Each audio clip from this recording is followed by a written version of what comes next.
अगर कोई भी डेली एक्टिविटी करते हुए जैसे कि पुशअप है या फिर ओवरहेड एक्टिविटी है, आपको अपना शोल्डर ब्लेड जिसको आप जो स्कैपुला बोलते हो, इस जगह पर जो बोन होती है वो आपको अनस्टेबल यानी कि बाहर निकलता हुआ फील होता है, या फिर आपको अपने शोल्डर में भी अनस्टेबिलिटी फील होती है, तो हो सकता है आपको विंगिंग ऑफ स्कैपुला की कंडीशन हो। तो विंगिंग ऑफ स्कैपुला में होता यह है कि जो आपके शोल्डर ब्लेड्स हैं उनके अराउंड मसल्स वीक हो जाते हैं और आपका शोल्डर ब्लेड किसी भी नॉर्मल मूवमेंट में भी आपको बाहर की तरफ निकलता हुआ फील होगा। तो इस तरह की कंडीशन में आपने टेंशन बिल्कुल नहीं लेनी, क्योंकि आज की वीडियो में मैं आपको बताने वाला हूं कुछ ऐसी पोस्चरल एडजस्टमेंट्स और उसके साथ साथ ऐसी स्ट्रेंथनिंग एक्सरसाइजेज जिससे आप अपने जो विंगिंग ऑफ स्कैपुला है उसको घर पर मैनेज कर सकते हो। तो वीडियो को एंड तक लाजमी देखिएगा, क्योंकि हर एक्सरसाइज और पोस्चरल एडजस्टमेंट बहुत ज्यादा इंपॉर्टेंट होने वाली है। तो अगर हम इसके पीछे वजूहात को देखें तो सबसे पहले तो जो लॉन्ग थ्रेसिक नर्व है, जो आपके मसल्स हैं स्कैपुला के, उनको जो नर्व सप्लाई करती है उसकी इंजरी यानी कि उसके पालसे की वजह से, लॉन्ग थ्रेसिक नर्व पालसे की वजह से आपको ये कंडीशन हो सकती है। और उसके बाद दूसरी बड़ी वजह है मसल वीकनेस, क्योंकि ये दोनों चीजें आपस में इंटरलिंक्ड हैं। अगर नर्व अफेक्ट होगी तो आपके मसल्स की नर्व सप्लाई अफेक्ट होगी और उससे मसल्स आपके वीक हो जाएंगे, जो कि आपके स्कैपुला को स्टेबल नहीं कर पाते। और उसके बाद इम्प्रॉपर ट्रेनिंग है जिसमें आप ओवरहेड एक्टिविटीज या पुशअप सही तरह से नहीं परफॉर्म करते, उस वजह से भी आपको विंगिंग ऑफ स्कैपुला की कंडीशन डेवलप हो सकती है। और इसके बाद जो फोर्थ रीजन है उसमें है कि आप हैवी स्कूल बैग्स कैरी करते रहे हो, जिसकी वजह से आपके शोल्डर पर बहुत ज्यादा लोड आता होगा और आपका स्कैपुला अनस्टेबल हो चुका है। और अब हम देखेंगे symptoms of winging of scapula और उसके साथ एक ऐसा सेल्फ टेस्ट जिसको परफॉर्म करके आप कंफर्म कर सकते हो कि आपको विंगिंग ऑफ स्कैपुला की कंडीशन है या नहीं। तो उसमें सबसे पहले तो आपको पेन फील होगा। आप जब ओवरहेड एक्टिविटी करोगे तो आपको अपने शोल्डर ब्लेड यानी कि स्कैपुला वाली जगह पर आपको पेन फील होगा। और उसके बाद दूसरा सिम्टम ये होगा कि आपको जब आप कोई एक्टिविटी करोगे, आप ओवरहेड लेके जाते हो या पुशअप परफॉर्म करोगे, तो आपको जो आपका शोल्डर ब्लेड है, स्कैपुला है, वो आपको बाहर विजिबली स्टिकिंग आउट होता हुआ फील होगा।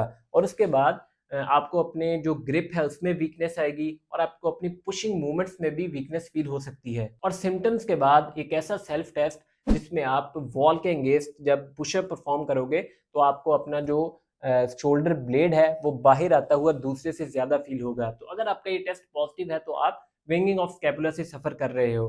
तो इसके बाद अगर हम देखें कि ऐसी कौन सी पोस्टल एडजस्टमेंट है, तो उसमें सबसे पहले तो आपने तब जब तक आपकी ये कंडीशन रिजॉल्व नहीं हो जाती, आपने अपना हेड ओवर जो मूवमेंट है ओवरहेड वो बिल्कुल रिस्ट्रिक्ट करनी है। आप अपना शोल्डर ओवरहेड नहीं लेके जाओगे और आपने इस पर लोड नहीं आने देना जिसमें आप पुशअप परफॉर्म नहीं करोगे। और ऐसी वो तमाम एक्टिविटीज जिसमें आपको पेन फील होता है और आप ये जो शोल्डर बैग है अगर आपका ओवर वेटेड है जिससे आपके शोल्डर पर ज्यादा स्ट्रेस आता है, वो आपने बिल्कुल अवॉइड करना है। तो ये कुछ एक्टिविटीज को आप रिस्ट्रिक्ट करोगे, इससे आपकी जो रिकवरी है उसमें आपको काफी ज्यादा हद तक हेल्प मिलेगी।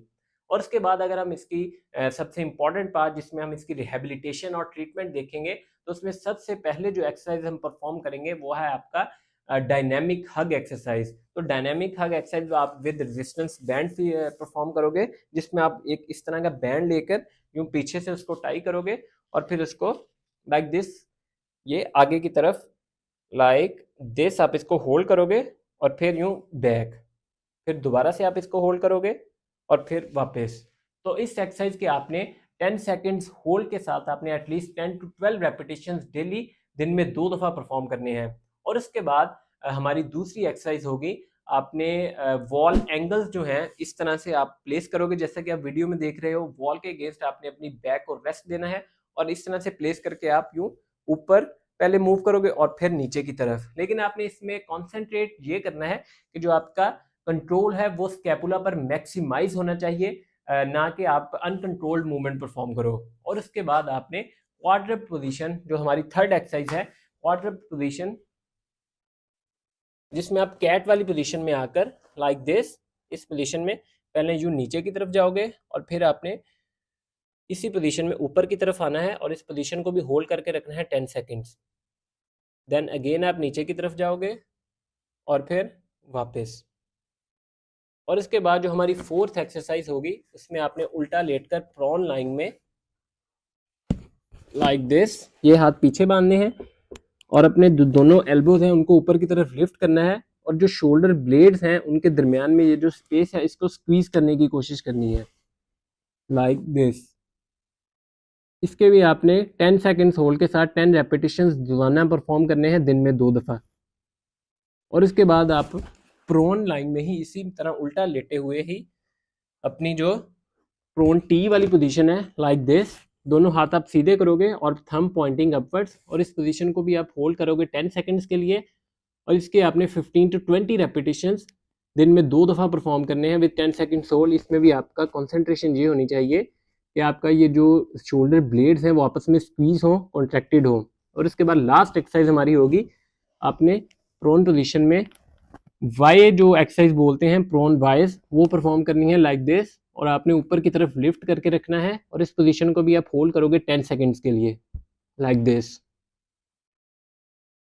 और इसके भी आपने 15 to 20 रेपिटेशन दिन में 2 दफ़ा परफॉर्म करने हैं। तो ये थी कुछ इजी एक्सरसाइजेस और कुछ ऐसी पोस्चरल एडजस्टमेंट्स जिनको आप फॉलो करके अपनी जो विंगिंग ऑफ स्कैपुला की कंडीशन है उसको 3 to 4 वीक्स में काफ़ी हद तक मैनेज कर सकते हो। और आपकी जो लॉन्ग थ्रेसिक नर्व वीक हो गई है या आपके जो मसल्स वीक हो गए हैं वो काफ़ी हद तक आपके इससे इंप्रूव होंगे। तो अगर आपको ये वीडियो पसंद आई है तो वीडियो को लाइक एंड कॉमेंट लाजमी कीजिएगा और मुझे कॉमेंट सेक्शन में लाजमी बताइएगा कि आपको सबसे ज़्यादा इफेक्टिव एक्सरसाइज कौन सी लगी। मिलते हैं इंशाल्लाह नेक्स्ट वीडियो में। चैनल को सब्सक्राइब भी जरूर कीजिएगा। Thank you so much.